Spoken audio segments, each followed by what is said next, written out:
Salut tout le monde! Bienvenue au podcast de mon frère. Cette semaine, pour le show, je vais parler d'un serial killer qui s'appelait The Candyman. Ça me dit peut-être quelque chose, celle-là. C'est ancien? Ouais. Ok, moi, je pense que j'ai peut-être déjà entendu. Okay. Pour la deuxième partie, je vais y aller Méli-Mélo cette semaine. Méli-Mélo, on retourne dans le Méli-Mélo. Tourne dans le Méli-Mélo. Toutes sortes d'histoires qui nous fait chier. Oui. Fait que let's go guys, on y va. Yes sir.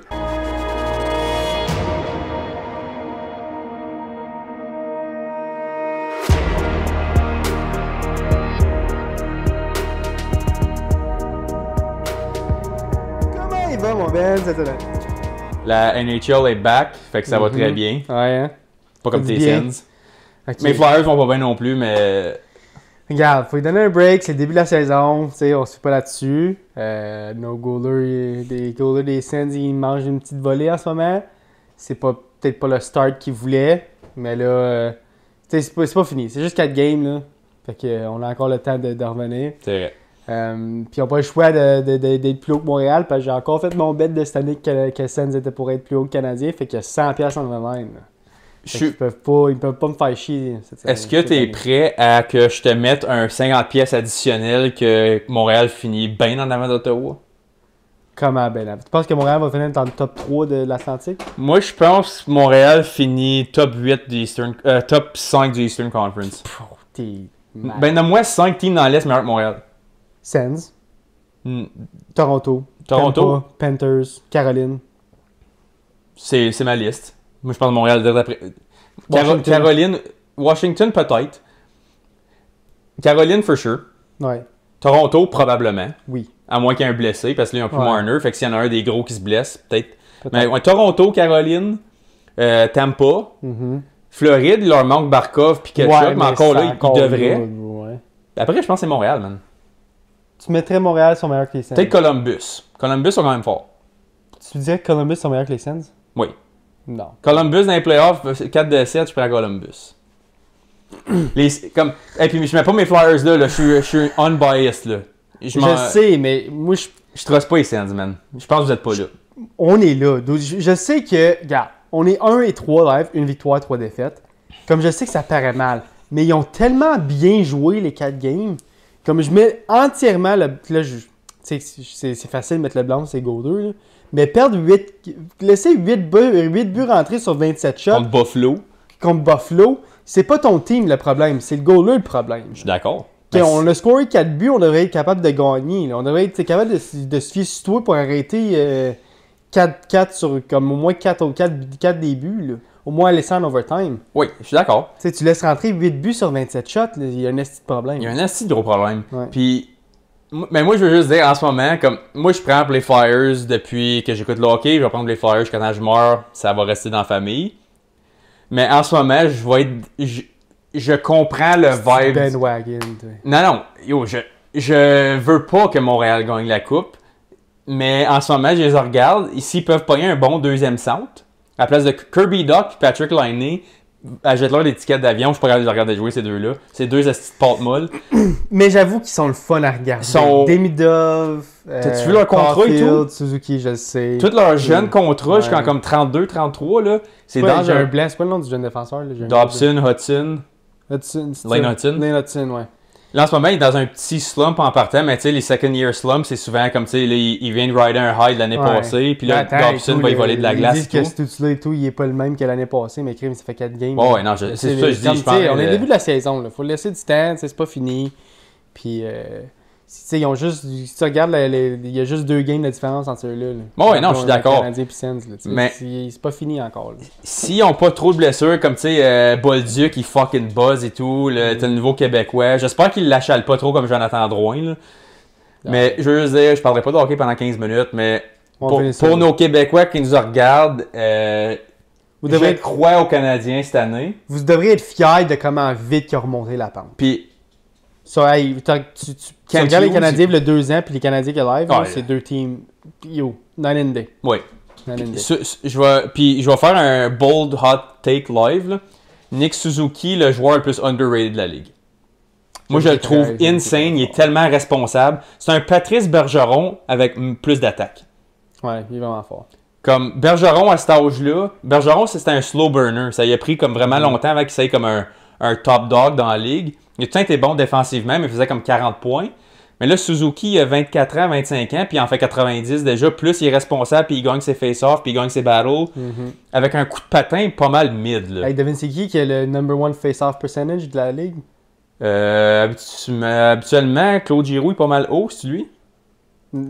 Par team, mettons. Ah, comme le team? Le team. Ottawa? Ottawa? Numéro 1. On gagne nos face-off, on a plus de shots sur toutes les games. On a juste trop de buts qu'à accorder. Ouais. Le taux d'efficacité est comme dans le 800, début 800, genre, dans les 4 games. Tant que C'est ça. horrible. Ah, tu parles des nets, je pense que tu parlais de face-off. Je parle des nets. C'est horrible. Non, c'est effrayant. C'est horrible. Il faut qu'on marque step up et Merlinen. Excuse-moi, t'as une mauvaise first game. Là. Bon, ouais. Mais là, faut vous rattraper, boys. Ouais, Anyways, 100%. sur ça, on arrête de parler de hockey. Là. Il y a du monde qui n'aime même pas ça. Là. Fait qu'on va passer à autre chose. On va aller avec le True Gun, etc. Comme j'ai dit, c'est un serial killer. Il s'appelle The Candyman. Okay? Puis vous allez savoir pourquoi il se fait appeler. Je peux te prendre un guess? Vas-y. C'est un gars qui vend des bonbons dans une vanne, puis c'est un pédo? T'es proche, mais non. OK. Mais il vend les bonbons. Mais légalement. Pas dans une vanne. OK. Dean Arnold Quarles, né le 24 décembre 1939 à Fort Wayne dans l'Indiana. Pire nom, j'ai entendu de ma vie. Je sais, Quarles. C-O-R-L-L. C'est horrible. Il peut bien vendre des bonbons. C'est ça. Sa famille s'installe plus tard au Texas où sa mère et son beau-père tiennent une petite fabrique de bonbons. Une petite compagnie. C'est de là que vient son surnom, The Candyman. Dans le quartier, il distribue parfois des friandises aux enfants. Personne ne se doute alors que cette image bienveillante deviendra le symbole d'un cauchemar car derrière cette façade ordinaire se cache une obsession morbide. Au début des années 1970, il commence à s'en prendre à de jeunes garçons, âgés pour la plupart de 13 à 20 ans. Il veut des petits gars. Mm-hmm. Dans les quartiers modernes de Houston, notamment The Heights, on le voit comme un homme tranquille, serviable, comme un bon Jack. Okay? Et il gagne la confiance des adolescents en leur offrant de l'alcool, des cigarettes, des drogues ou simplement une oreille attentive. Un peu comme John Wayne Gacy dans un sens. C'est exactement ça. J'allais le dire dans 2 phrases. Ça fait penser à John Wayne Gacy. Et puis, un jour, le piège se referme. Du jour au lendemain, il décide que, je suis prêt à me lancer dans quelque chose de plus morbide. Okay? Entre 1970 et 1973, Dean Quarles et 2 jeunes complices enlèvent, violent et tuent au moins 28 garçons et jeunes hommes autour de Houston. Hein? Ouais. Puis quand tu dis 2 jeunes complices... Je vais en parler. OK. Don't get ahead of yourself, man. Okay? Sorry, man. Les complices s'appellent David Owen Brooks et Elmer Wayne Hanley Jr., 2 jeunes ados. Brooks, plus jeune, connaît Quarles depuis longtemps et l'aide à attirer ses proies. Hanley, adolescent du voisinage, devient bientôt l'un de ses principaux recruteurs. Fait qu'au début, c'est juste lui et Brooks. C'est juste Quarles et Brooks. Mm-hmm. Finalement, éventuellement, il recrute Hanley, qui était supposé être une victime, mais il recrute pour devenir un... Il fitait le vibe. C'est ça, il fitait le vibe. Mais là, dis-moi là si tu vas en parler, mais est-ce que ces 2 gars-là... OK, t'as dit le deuxième n'a pas été une victime. Est-ce que le premier avait été une victime originalement? L'affaire, c'est que le premier, c'est vraiment un grooming. Mm-hmm. Il y avait 12 ans 100%. quand il a commencé. 12-13 ans quand il a commencé. Mm-hmm. C'est du grooming à 100%. Il avait pas une bonne famille, il se faisait tout le temps bullied à l'école. Tout le temps tout seul, un loner. Fait qu'il se faisait groomer. Pour au début, oui, il y avait des agressions un peu sexuelles. Il donnait de l'argent, puis des bonbons, de la drogue, de l'alcool pour des faveurs sexuelles. OK. Okay. En plein, Je vais en parler plus tard, mais c'est ça. Voici comment le piège fonctionnait pour attraper les victimes. Un adolescent était abordé par Brooks ou Hanley, souvent avec la promesse d'une fête, d'argent ou de simples trajets en voiture. « Hey, je vais te donner une ride. Okay. » On l'amenait ensuite chez Quarles ou dans une de ses résidences temporaires. Comme chez Quarles ou comme une des appartements qu'il louait ou whatever. La victime, ensuite, était ligotée, agressée sexuellement, torturée, puis étranglée ou abattue d'une balle de calibre .22. Fait que soit qu'il était tué par une balle ou étranglé. Le corps était ensuite enterré dans un endroit isolé, une plage, une forêt, ou le plus souvent, un hangar à bateau appartenant à Quarles. En août 1973, les enquêteurs découvriront 17 corps dans le hangar. Ils s'en débarrassaient même pas? Certains, oui. Il y a eu 28 victimes. Ok, c'est 28 total. 28 total. 11 qui étaient répartis un peu partout. 17 qui étaient dans l'hangar de bateau. Moi, je pense que c'était du début dans l'hangar de bateau. Puis éventuellement, quand il n'y avait plus de place, il fallait qu'ils trouvent d'autres places, comme mettre les corps. Ok. D'autres seront retrouvés dans des zones boisées près d'un réservoir et sur les plages de High Island. La plupart des victimes étaient des adolescents ordinaires, parfois connus de leurs tueurs. À l'époque, beaucoup de familles pensaient que leur fils avait simplement fuyé. Mais non. Cette erreur tragique a permis à Coral d'agir en toute impunité pendant près de 3 ans. Par contre, tout bascule pour notre cher Candyman le 8 août 1973. Ce soir-là, Elmer Wayne Henley, fait que Henley, qui était rendu maintenant à 17 ans, il avait commencé à 15 ans. Ça, c'est le deuxième qui était censé être le deuxième. Ok. Tire plusieurs balles sur Dean Coral et met fin à son règne de terreur. Voilà qu'est-ce qui s'est passé. Okay. Selon le témoignage de Henley, Coral venait d'attacher 2 jeunes invités et s'apprêtait à les tuer. L'un des 2 jeunes, ligoté, était une jeune fille, la blonde de Henley. Oh. Okay. Coral était furieux du fait qu'il a apporté une fille et menace de la tuer. Cela est l'erreur fatale de Coral parce que Henley saisit le revolver de Coral et tire 6 coups de feu sur lui. Fait que lui, il apporte la fille là, tout comme « Hey, j'ai apporté un ami, blablabla », puis lui, il est en tabarnak. Fait qu'il décide de la kidnapper. Ben, pas de la kidnapper, de la ligoter. Puis il dit comme « Je vais la tuer, là. Comme t'avais pas le droit de faire ça, blablabla ». Puis il dit « Non, tu tues pas l'homme. Oui, je vais la tuer. Non, tu fais pas ça. Pogne le gun, là, 6 fois. » Puis ça, c'était la première fois qu'il amenait une fille? Ouais. La première fois qu'il apportait quelqu'un d'autre. Ok. Puis ça a été la goutte d'eau, mettons. Il l'a pas laissé faire. Fait que s'il n'y aurait pas eu ça, ça aurait pu être pas mal plus haut, là. C'est ça. Ça aurait pu continuer des années même. Fuck. T'sais. Puis après les coups de feu, il appelle la police. Puis il dit tout? Il dit tout. Les aveux qu'il fait ensuite avec ceux de Brooks conduisent les enquêteurs à plusieurs charniers. Au total, des dizaines de corps sont exhumés, certains déjà momifiés, d'autres méconnaissables. Coral est mort, mais les détails qui révèlent Henley et Brooks glacent le pays en entier. Jamais auparavant, les États-Unis avaient connu une série d'assassinats de cette ampleur commis par un seul individu avec l'aide d'adolescents. C'est la première fois qu'il y avait des accomplices adolescents qui se mêlaient à tout ça. Là. Malgré le fait que Coral a été tué, il y a eu quand même un procès pour les 2 autres. Okay? Le procès se déroule en 1974 et 1975. Henley est condamné à 6 peines de 99 ans de prison. Tabarnak. À 17 ans? À 17 ans. Shit, ok. Brooks, reconnu coupable d'un seul des meurtres, écope lui aussi de la prison à vie. Il mourra dernier barreau en 2020, excusez. Fait que il a 5 ans. Ouais, il t'a fait quasiment 50 ans dedans, pareil, là. 25 ans. Ouais, 25 plus 20, 45 ans. 45 ans dedans. Pendant des décennies, le travail des enquêteurs ne s'est pas arrêté. Il a fallu identifier les victimes, souvent réduites à des restes. Grâce à l'ADN et au projet de la médecine légale, plusieurs jeunes garçons ont enfin retrouvé un nom et une tombe. Mm-hmm. En 2023, le Centre national pour les enfants disparus a même publié la reconstitution faciale d'une victime encore non identifiée, surnommée John Doe 1973. Fait qu'il y en a encore une des corps qui jamais personne ne l'a réclamé. Genre. Des journalistes comme Lise Olson, dans son livre The Scientist et Serial Killer, continuent de raconter ces histoires et de rappeler les noms de ceux qui ont disparu. Mais beaucoup de questions demeurent. Combien de victimes n'ont jamais été retrouvées? Mm-hmm.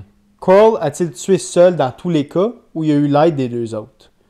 Et surtout, combien de familles attendent encore la vérité? Aujourd'hui, Elmer Wayne Henley, âgé de plus de 60 ans, demande parfois une libération conditionnelle.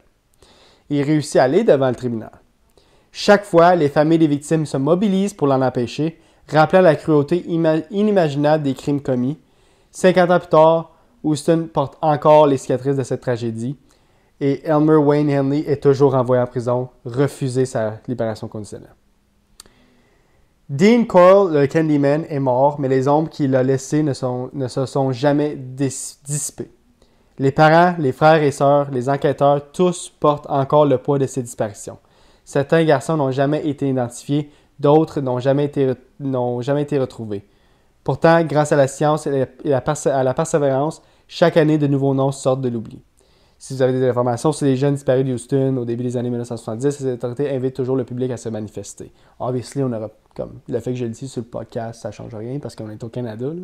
t'es trop loin. Puis ça fait 50 ans. C'est ça, ça fait 50 ans. Obviously, il y a personne qui nous écoute qui vont, mais j'aime quand même le dire, si jamais.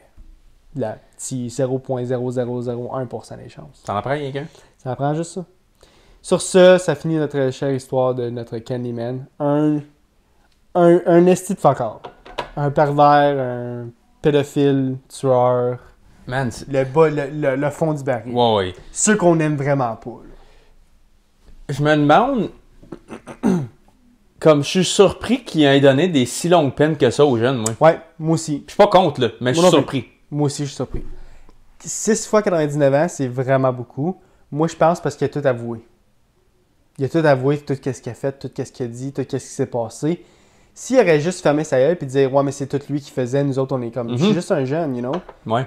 Probablement qu'il s'en aurait sauvé un peu plus. Probablement qu'il aurait fait de la prison. Je pense pas mal sûr qu'il aurait fait de la prison, mais comme il serait sauvé peut-être une couple d'années, puis il aurait peut-être pu s'en sortir avant qu'il meure en prison. Là.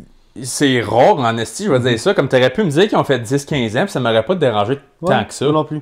Comme, c'est des gens, ils ont été groomés, ils ont été violés, ils ont été vraiment des victimes d'un esti psychopathe. Là. Ouais. Comme ça, c'est un meurtrier en série, un pédophile, un groomer, rapace de la rapace, le fond du baril. Puis le gars, il a été capable de comme man up, puis de... Ok, oui, ça excuse pas ce qu'il a fait lui non plus. Il a participé activement au crime. Il méritait de faire du gros temps de prison. Mais le fait qu'il s'est fait groomer de l'âge de 12 ans, puis qu'il a eu quand même 600 ans de prison, je trouve ça un peu sévère même. Je suis surpris que lui, étant une victime même, ils n'ont pas été capables d'être plus reconnaissants de ça. C'est ça que je te dis, c'est qu'ils ont tout avoué. Il a avoué comme je recrutais, comme j'étais là pendant qu'il les tuait, je faisais rien, j'en apportais d'autres en sachant très bien qu'il était pour les tuer. Comme c'est un accomplice. Là. Ouais, il non, les a tués 100%. autant que l'autre les a tués. Tu sais, obviously, c'est... Ça vient te chercher d'une certaine manière parce que tu te dis, Chris, c'est pas 100% de sa faute. Oui, il a commis des erreurs, oui, il a fait ça, mais c'est pas 100% de sa faute. Il pensait que c'était la vie normale. C'est ça, il s'est fait groomer. Il savait pas plus... Il savait pas comme... He didn't know any better. Je vais te gager qu'il y aurait eu des plus petites sentences, les deux, si l'autre aurait resté en vie. Parce qu'il aurait pu témoigner contre puis dire comment il les a manipulés, comment que ça s'est passé. Fait que probablement quand le tuant, il a pas aidé à la cause parce que là, il y avait comme son mot contre aucun mot. Je suis 100% d'accord. Fait que là, il y avait peut-être l'air plus actif, plus participant, puis là, il n'y avait pas le mot de l'autre, puis la réputation de l'autre était bonne parce que personne ne le savait. Fait que là, I guess que ça a comme kind of mis une zone grise, puis on fait fuck it, just in case, on va vous locker up à vie. Parce que si tu m'aurais dit 15 ans, je te jure, j'aurais été comme, ils ont été victimes eux aussi, puis ils ont été des... Il y a du monde qui font... Comme j'aurais mis manslaughter ou comme... Oui. Ou comme meurtre au deuxième, troisième degré. Je pense qu'il y a un troisième degré aux États. Oui. Je pense que l'homicide involontaire, c'est troisième degré. C'est ça, fait que c'est de 10 à 15 ans. Tu peux... J'aurais pas été... I guess c'est à cause du volume, probablement. Ouais, je pense que fallait aussi qu'il punisse quelqu'un. Ouais, ben c'est ça. Fallait que quelqu'un passe au cash, puis c'était les deux seuls qui restaient. Fait que... Mais c'est legit un John Wayne Gacy. Tu penses-tu peut-être John Wayne Gacy s'est inspiré de lui? Parce que c'est pas longtemps après. C'est arrivé quoi, 10 ans après? Je sais pas, mais John Wayne Gacy, c'est encore plus macabre. Là. Ça, c'est un next level. Comme, obviously, on n'était pas là pendant que les crimes se faisaient, puis on sait pas vraiment ce qui s'est passé durant les meurtres de notre cher Carl. Mais, tu sais, John Wayne Gacy, il s'habillait en clown, puis il terrorisait ses victimes avant il terrorisait, agressait sexuellement, puis il tuait à long feu, là. Comme ça prenait du temps avant qu'il il finissait le jus de l'orange. Mais comme ça, lui, c'était pas... De tous les tueurs, là, John Wayne Gacy puis Jeffrey Dahmer, c'est les deux pires. C'est les deux pires que j'ai. Ben lui, il est pas loin, là. Il est pas loin. C'est aussi, si je le mettrais dans la même catégorie, genre. Ouais, même une sorte de crotté. Tu sais, là, tu vois des TikTok, des fois, qui c'est comme S-tier, A-tier, pis tout. Je mettrais les trois dans l'S-tier, là. Ça, c'est les... 100%. C'est trop fucky, ça. Ils sont dans le Mount Rushmore, là. Ouais. Mais, ouais, c'est vrai que John Wayne Gacy, c'est la rapace des rapaces. Ouais. Mais c'est surtout pas à cause du nombre aussi. Il y en avait beaucoup, là. Ouais, John Wayne Gacy, il en avait combien? 25, à peu près? Non, plus que ça. Plus que ça? Ah, il est dans la quarantaine. Check donc, le pas. Dans la quarantaine, je pense, John Wayne Gacy. Tout ça pour dire que des gars de même, là, comme... Après ça, comme, tu sais, mettons, prends un gars de même qui a tué 30 jeunes dans la région, là. Toutes les familles qui ont des jeunes alentours, après, ils font comme, hey, ça te fait penser, là. C'était peurant de tabarnak, qu'est-ce qui se passe, comme... Tu restais à côté de lui, tu déménages, tu penses, tu laisses plus tes enfants sortir pendant un bout. Ça terrorise le monde bien raide, ces estis-là, là. Ouais, t'as raison. T'as raison. Puis John Wayne Gacy, c'est 33 confirmed victims. Fait que 33 victimes, mais il y a juste 29 corps qui étaient retrouvés. OK. Fait que, 29 dans sa cave. Puis le pire, c'est que John Wayne Gacy, je m'en souviens, parce que je veux pas juste changer de sujet, c'est qu'il me fait tellement penser à lui. John Wayne Gacy, comme il y a bien du monde qui le trouvait sketch, mais ton Candyman, on dirait que lui avait zéro trace de quoi que ce soit, puis à cause qu'il y avait des accomplices, probablement, à cause John Wayne faisait tout seul. C'est ça. Lui, il faisait juste, il arrivait chez eux, puis la personne était déjà là. C'est ça. Ready to go. Là. Il faisait pas rien comme de weird, de suspicious, il se promenait pas, puis tout. John Wayne Gacy, il se promenait, puis il pognait, puis il faisait toute la job à 100%. C'est ça, parce que imagine, toi, là, t'as 14-15 ans, t'es au high school, il y a un de tes chums qui arrive, puis il dit « Hey man, c'est un de mon oncle qui vient de déménager en ville, il y a un fucking cool bateau, man, il nous laisse boire, il nous laisse jouer, il nous laisse shooter ses guns dans le cours en arrière. Ça te tente-tu de venir, man, après l'école? » Et t'arrives là, man, le petit pédo t'attend, là, t'es cuit, là. Ouais. Parce que là, t'as deux jeunes qui peuvent te retenir physiquement et tout. Ils les amenaient un par un, je présume, c'était pas en gang. Là. Fait qu'ils les amenaient un à la fois. C'est un à la fois, c'était un meurtre à la fois. Fait que là, t'as déjà l'adulte qui est là, puis il attend, il a déjà son steak de près. Puis là, t'as les deux jeunes en plus, fait que c'est 3 contre 1 en partant. T'as zéro chance. Puis, probablement qu'ils prenaient pas les plus gros non plus. Là. Ils prenaient les vulnérables. Ils prenaient pas le capitaine du football que tout le monde connaît, puis qui est bien populaire, puis... C'est plate, parce que c'est souvent ceux qui ont besoin le plus d'aide qui se font amener dans ces affaires-là. Puis c'est pour ça que je suis surpris qu'ils ont donné des grosses peines de même, parce que eux autres, probablement, ils auraient pu être un de ces gars-là, puis se faire torturer, se faire violer, puis se faire... Ben, le deuxième était supposé, mais il fitait le... fitait le portrait robot du parfait accomplice. John Wayne... J'ai-tu déjà fait un podcast sur John Wayne Gacy? Je pense pas. T'es sûr? 90% sûr. On va checker. J'ai regardé tout, fait que je vais aller voir. Parce que ça serait vraiment... Tu sais, on dit John Wayne Gacy depuis tantôt, puis probablement que personne ne le sait, c'est qui John Wayne Gacy? Ben, si on l'a pas... Moi, je pense pas qu'on l'a fait. On est quand même rendu à 140 cucs, là. Mais je pense que c'est 145 aujourd'hui qu'on fait. Mais je pense pas que tu l'aies fait. Mais... Je le trouve pas. Pas mal sûr que non. Ça fait très bien le vibe pour un de tes prochains. C'est un esti de fucké, ça, là. Ça, c'est un esti fucké. Ouais, j'avoue. Ben, ça va être... Tu le feras prochainement. Ouais, John Wayne Gacy, ça, c'est un bon... ça, je pourrais faire un podcast d'une heure là-dessus. Je te donne le devoir, si ça te tente, pour les 2 prochains. J'aimerais que tu fasses l'affaire du... Chris, celui, là, que c'est sa mère tout le long qui envoie des textes, là. Qui vient d'avoir le documentaire Netflix. Mais c'est parce que ça, c'est short and sweet, ça. Oui, puis non. Parce que ça a duré des années. Ouais, mais comme, at the end of the day, c'est comme là, maintenant, tout le monde le sait que c'est la mère qui faisait ça, genre, puis après ça, comme, ouais, fair enough. Il y a plus grand, comme on pourrait faire un petit segment, mais faire un podcast au complet là-dessus, ça serait short and sweet. C'est vrai. Mais John Wayne Gacy, fais-le, s'il te plaît, Ouais. parce que c'est il est dans le Mount Rushmore des tueurs, lui. Là. Ah, il fait partie, lui, Jeffrey Dahmer, puis c'est quel le seul qui coupait les têtes des filles avec sa coccinelle, là? Tu l'as pas fait, lui non plus, hein? Oui, je l'ai fait, lui. Avec les coccinelles? Oui, le char de coccinelle. C'est pas... C'est qui a fait le... Zac Efron, il a fait le... Ouais. Pourquoi c'est tout le temps quand tu... C'est tout ça que quand je mets dans le spot, on le trouve jamais, hein? Celui qui paraissait bien et tout, puis qui pognait les jeunes filles de 18 ans, là. Ouais. Fuck! Ted Bundy. Ted Bundy. Ça, Ted Bundy, je l'avais fait. Oui, Ted Bundy, je l'ai fait. Ou... Je pense que on en a parlé beaucoup durant un segment parce que j'ai parlé du documentaire. Non, tu l'as fait, je m'en souviens. Parce que sur le thumbnail, j'avais pris à peine de mettre Zac Efron avec son cover. Ah, ouais, tu vois, je l'ai. Je m'en souviens. Ouais, tu l'as fait celle-là. Mais ouais, fait John Wayne Gacy bientôt. Ouais. Ton Candyman, ce drapage, je suis content que c'est fait tuer. Il méritait de se faire tirer. Oui, je trouve qu'il méritait de se faire tirer, il méritait de se faire tuer, mais je trouve qu'il l'a eu trop facile. J'aurais aimé ça qu'il mange une coupe de tête d'oreiller plein de roches en prison. Ouais. Excusez. J'aurais aimé ça qu'il souffre un peu. Mais s'il avait été en prison, il aurait mangé des volets. Oh, il aurait mangé des calices. Puis ça aurait été le fun d'entendre ça. J'aime ça à la fin quand tu sais qu'il y a eu un petit peu de justice. Ouais. Puis c'est pour ça des fois, comme tu sais, le système de justice dans le monde moderne, c'est pour ça qui est bon parce que tout le monde peut avoir accès à cette information-là, qu'est-ce qui arrive avec lui, c'est quoi le résultat, blablabla, on sait tout qu'est-ce qui arrive. Mais d'un côté plus primitif en dedans de moi, des fois, je suis comme, j'aimerais ça qu'il y ait juste une gang de gars qui ramassent dans un coin. Hey man, on va t'attacher après une fucking chaise pendant comme 2 ans, puis à chaque jour, on va juste comme... Tu sais, on va te couper un petit peu, puis on va verser du citron dedans, je vais te faire crier, on va te chauffer un peu, tu sais, tu y brûles une coupe de cigarettes dessus, là, comme des petites affaires, comme, mais constant. Juste y faire vivre le martyr pendant un bout. Je souhaite pas ça à personne, mais du monde de même, quand ça leur arrive, c'est comme, je respire pas moins bien. C'est ça, je regarde ailleurs. Je pourrais aller me Pas de mes affaires. Comme entendre que ça y arrive, ça m'empêcherait pas de dormir à soir. C'est ça. C'est de rapace. Mais ça fait passer aussi à... qu'est-ce que j'allais dire? J'ai un blanc. J'ai oublié. Laisse faire. C'est good. Passe à autre chose. Passe à autre chose. Ah non, excusez, je l'ai. Ça fait passer à, tu sais, là, je sais pas si tu as déjà vu, mais une jeune fille qui s'est fait agresser sexuellement puis tuée. Puis il y a eu la date de cour, il y a eu le procès, puis la mère, elle a show up à la cour avec un gun puis elle a tiré. Oui. T'as vu, t'en souviens de ça? Elle a juste eu 5 ans de prison pour ça. Elle a tué le gars qui avait tué sa fille, agressé sexuellement sa fille puis tué.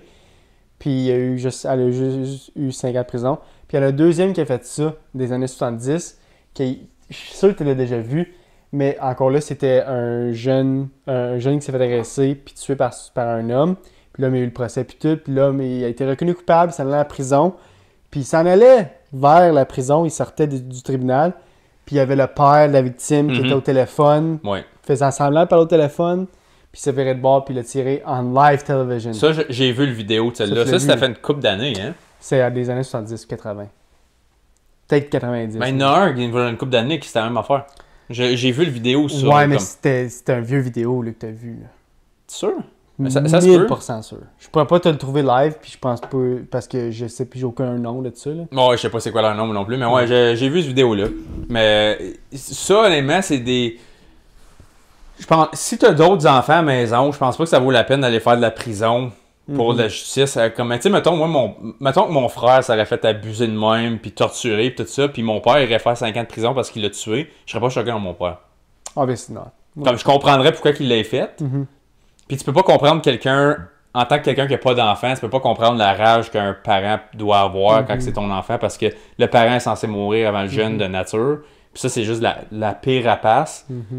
Mais ça me fait aussi penser au film, je sais que je t'avais déjà dit de l'écouter, Law Abiding Citizen. J'ai adoré ce film-là. C'est à cause de ça que j'ai écouté. Tu l'as écouté? Oui, j'ai écouté. C'est un fucking bon film avec tellement bon, là. Tellement bon. Puis la revanche qu'il y a, le père, pour sa famille, genre, sa femme et son enfant, c'est tellement satisfaisant de savoir comment il est mort, le gars, que t'es comme, je me sens même pas mal, genre. Non, c'est un excellent film. Puis ça, comme...